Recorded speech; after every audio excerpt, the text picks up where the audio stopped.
और पाकिस्तान से इस वक्त एक बहुत बड़ी खबर, जो दर्शक देर से जुड़े या जिन्होंने अभी उठ करके ही ये अपडेट देखा है उनके लिए एक जानकारी आपको बता दें। पाकिस्तान के लाहौर से, रावलपिंडी से, इस्लामाबाद से धमाके की खबर सामने आई। रावलपिंडी में नूर खान एयरबेस पर धमाका हुआ। मुरीद और शोरकोट एयरबेस के पास भी धमाके की खबर आई है।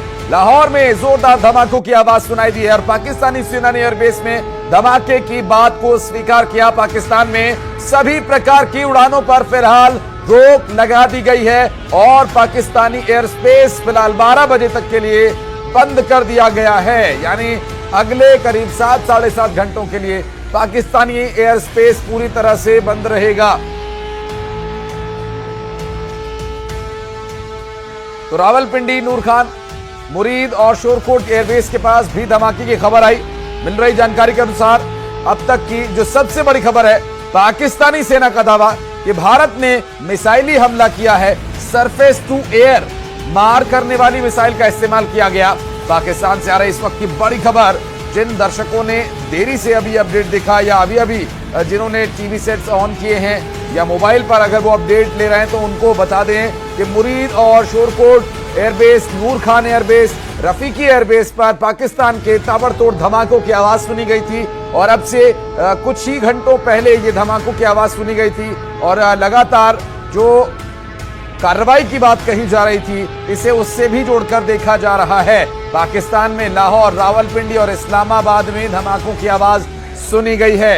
ये वही जगह है, वही इलाके होने की बात भी सामने आई है जहां से कि ड्रोन्स को चलाया गया था जो भारत के खिलाफ हमले के लिए इस्तेमाल किए गए थे और जोरदार धमाकों की आवाज सुनी गई। सोशल मीडिया पर कुछ वहां के नागरिकों के द्वारा जो वीडियोस डाले गए वो भी अब सामने आने लगे, जिसमें नूर खान एयरबेस पर धमाके की बात को स्वीकार किया गया है। और अब पाकिस्तान में एक बड़ा अपडेट वो ये सामने आया कि पाकिस्तान ने 12 बजे तक के लिए अपना एयर स्पेस बंद कर दिया। रावलपिंडी में नूर खान एयरबेस और मुरीद और शोरकोट एयरबेस पर भी धमाकों की आवाज सुनी गई थी। एयरबेस के पास धमाका हुआ है। पाकिस्तान से आ रही इस वक्त की एक बड़ी खबर, रावलपिंडी, इस्लामाबाद में धमाकों की आवाज सुनी गई है। नूर खान एयरबेस पर धमाका हुआ है, मुरीद और शोरकोट एयरबेस पर भी धमाका हुआ है। पाकिस्तान से एक बहुत बड़ी खबर अब से कुछ ही घंटों पहले सामने आई, जिसमें यह बताया गया कि ये हमला जो है वो किसी जहाज से किया गया। हालांकि इस बारे में अपडेट्स और सामने आ रही हैं। इस बीच एक और बड़ी खबर, धमाकों में पाकिस्तान को बहुत बड़े नुकसान की संभावना जताई जा रही है और इन धमाकों में पाकिस्तान के कई विमान तबाह होने की भी बात सामने आई है। एयरबेस पर जो विमान वहां खड़े थे उस वक्त, क्योंकि इस वक्त जिस तरह के हालात भारत और पाकिस्तान के बीच बने हुए हैं, ऐसे हालातों में पाकिस्तान ने अपने इन एयरबेसेस पर सभी जो विमान है वो तैनात करके रखे हुए थे और बताया जा रहा है कि सरफेस टू एयर मिसाइल से हमला किया गया है। ऐसी जानकारी पाकिस्तानी सेना की तरफ से दी गई है।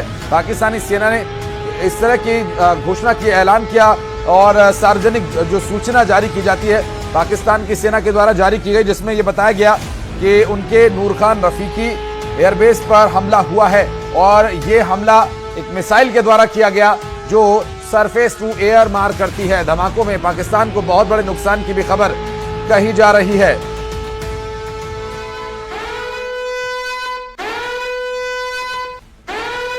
और पाकिस्तान ने अपना एयर स्पेस बंद कर दिया। इस बीच एक और बड़ी खबर, आज दोपहर 12 बजे तक के लिए सभी उड़ानों पर फिलहाल रोक लगा दी गई है और पाकिस्तान ने अपना एयर स्पेस बंद कर दिया है।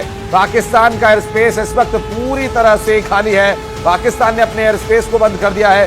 सभी जो एयर बेस थे वहां पर किसी भी तरह की टेक ऑफ और लैंडिंग के लिए फिलहाल रोक लगा दी गई है। 12 बजे तक के लिए एयर स्पेस बंद किए जाने की जानकारी मिल रही है। इस वक्त की बड़ी खबर आपको बता दें, पाकिस्तान में 3 एयरबेस पर हमले के बाद ये बात अभी निर्णय लिया गया पाकिस्तान के द्वारा और अभी भारत पाकिस्तान में तनाव से जुड़ी इस वक्त की एक बड़ी खबर आपको ये बता रहे हैं कि रावलपिंडी नूर खान एयरबेस के पास धमाका हुआ, रफीकी एयरबेस के पास धमाके की बात सामने आई थी और रावलपिंडी, इस्लामाबाद में भी धमाके की खबर सामने आई है। और आपको बता दें कि रफीकी एयरबेस के पास धमाके के बाद की कुछ तस्वीरें सामने आई, जिसके बाद पाकिस्तान ने बड़ा निर्णय लिया है। जबकि इस बीच राजौरी में पाकिस्तान की तरफ से एक बार फिर भारी गोलीबारी की गई। रिहायशी इलाकों को निशाना बना करके पाकिस्तान गोलीबारी कर रहा है। राजौरी में पाकिस्तान की तरफ से रिहायशी इलाकों को निशाना बनाया जा रहा है और गोलीबारी की जा रही है। पाकिस्तान की तरफ से ये गोलीबारी की गई है।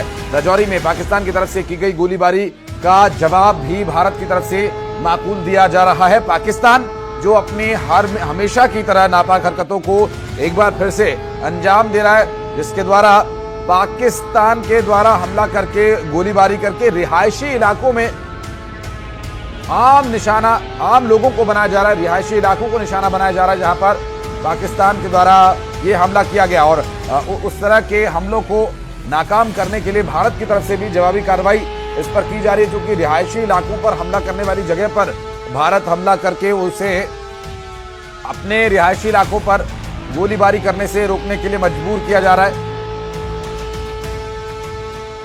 और ऐसे में G7 देशों की भारत और पाकिस्तान से अपील है कि दोनों देश सीधी बातचीत करें, ऐसी अपील की गई है। G7 जो ग्रुप 7 देश हैं, जिसमें भारत के साथ पाकिस्तान और कई अन्य देश भी शामिल है, जिसमें अफ्रीका भी शामिल है। और ये G7 देशों की भारत से अपील है, भारत और पाकिस्तान संयम बरतें और दोनों देशों के बीच बातचीत के लिए संभावना हो, इसकी कोशिश की जा रही है। G7 देशों के द्वारा दोनों देशों से सीधी बातचीत की अपील की जा रही है कि दोनों देश आपस में सीधी बातचीत करें। लेकिन अभी इस वक्त जो हालात पाकिस्तान ने पैदा किए हुए हैं, उन हालातों का तो जवाब देना ही होगा। और पाकिस्तान जो रह रहकर अपने नापाक हरकतों को दिखाता रहा है, ये बताता रहा है कि वो क्यों आतंकी देश कहा जाता है, वो क्यों भिखारी मुल्क कहा जाता है, वो हरकत पाकिस्तान ने हमेशा की है। और ऐसे में G7 देशों के द्वारा भारत और पाकिस्तान के बीच सीधी बातचीत के लिए और इस बीच एक